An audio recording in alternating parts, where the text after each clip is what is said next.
नमस्कार, मेरा नाम डॉक्टर इला तिवारी है और स्वागत है आप सबका मेरे YouTube चैनल विमेंस वेलनेस पे। आज हम जिस विषय पे बात करना चाहेंगे वो है प्री कंसेप्शन काउंसलिंग, अर्थात गर्भ धारण करने से पहले चिकित्सक का उचित मार्गदर्शन। बहुत बार मेरे पास दंपति आते हैं और वो बोलते हैं कि मैं बिल्कुल स्वस्थ हूँ, मेरी वाइफ बिल्कुल स्वस्थ है, तो हमें क्या किसी डॉक्टर को दिखाना चाहिए गर्भ धारण से पूर्व? तो मेरा उत्तर है हाँ। बहुत सी तरह के डाइट होती हैं, बहुत सी तरह की गलत आदतें होती हैं कपल्स में, जो कि गर्भस्थ शिशु एवं माँ को हानि पहुंचा सकते हैं गर्भ धारण के पश्चात। तो यह जानने के लिए कि एक लेडी जो गर्भ धारण करना चाहती है उसके लिए क्या उचित डाइट होती है, कितना उचित उसका वजन होना चाहिए और किस प्रकार की आदतों से उसको बचना चाहिए, ये जानने के लिए आपको एक उचित चिकित्सक की परामर्श की जरूरत होगी। दूसरा, एक बहुत ही इम्पोर्टेंट विटामिन होता है फॉलिक एसिड, जिसे हम नॉर्मली कहते हैं कि अगर आप गर्भ धारण की कोशिश कर रहे हैं तो उससे 2 या 3 महीने से पहले आपको फॉलिक एसिड का इंटेक लेना जरूरी है। यह विटामिन बच्चों के तंत्रिका तंत्र अर्थात न्यूरल ट्यूब के विकास में जरूरी होता है। आपको जैसे पता ही होगा, अगर बच्चे का तंत्रिका तंत्र विकसित नहीं होता है तो बहुत बार ऐसी कंडीशंस में हमें अबॉर्शंस तक जाना पड़ जाता है। इसलिए आप सबको इस विटामिन की इम्पोर्टेंस पता होगी।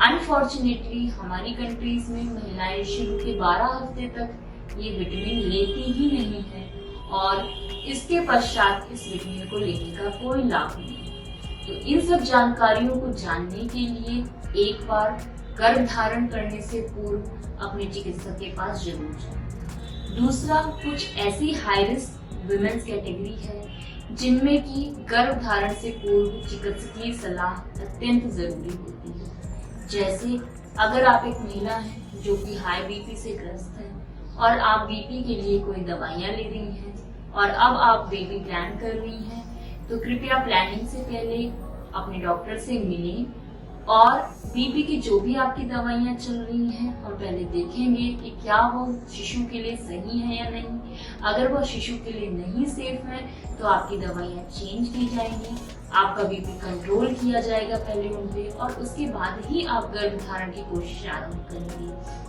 दूसरा, अगर आप एक ऐसी महिला है जिनको शुगर की बीमारी पहले कभी रही है या अभी आप शुगर से ग्रस्त हैं, तो आपको एक उचित डॉक्टर से मिलकर ये जानना अत्यंत जरूरी है कि आपके शुगर के कौन सी लेवल पे आप गर्भ धारण कर सकते हैं और आपकी शुगर की दवाइयां बच्चे के लिए सेफ हैं या नहीं।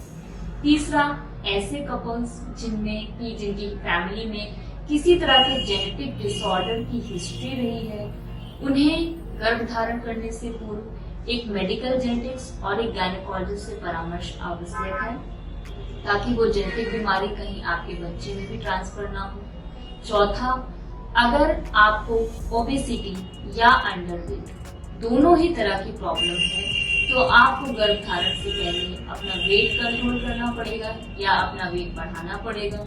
उसके लिए किस तरह का डाइट चाहिए और क्या उचित आपके लिए विटामिन्स हैं, उन्हें जानने के लिए एक बार जरूर अपने चिकित्सक से संपर्क करें। इसके अलावा देखा गया है कुछ महिलाओं में बार बार अबॉर्शंस की समस्या होती है, अर्थात उनका गर्भ ठहरता तो है परंतु किसी कारणवश वह सही समय तक नहीं पहुंच पाता है। तो ऐसी महिलाओं में बहुत से इंटरवेंशंस होते हैं जो करने के पश्चात वह गर्भ संपूर्ण समय तक पहुंच सकता है और ऐसी महिलाओं को तो डॉक्टर से मिलना अत्यंत आवश्यक है। तो ये थे हमारे कुछ विचार प्री कंसेप्शन काउंसलिंग पे। और ज्यादा विस्तृत जानकारी के लिए हमसे संपर्क करें। हमारे ओपीडी नंबर्स आपको नीचे मिल जाएंगे और ज्यादा से ज्यादा लोगों तक ये जानकारी पहुंचाने के लिए हमारे YouTube चैनल को लाइक करें, शेयर करें और सब्सक्राइब करें। धन्यवाद।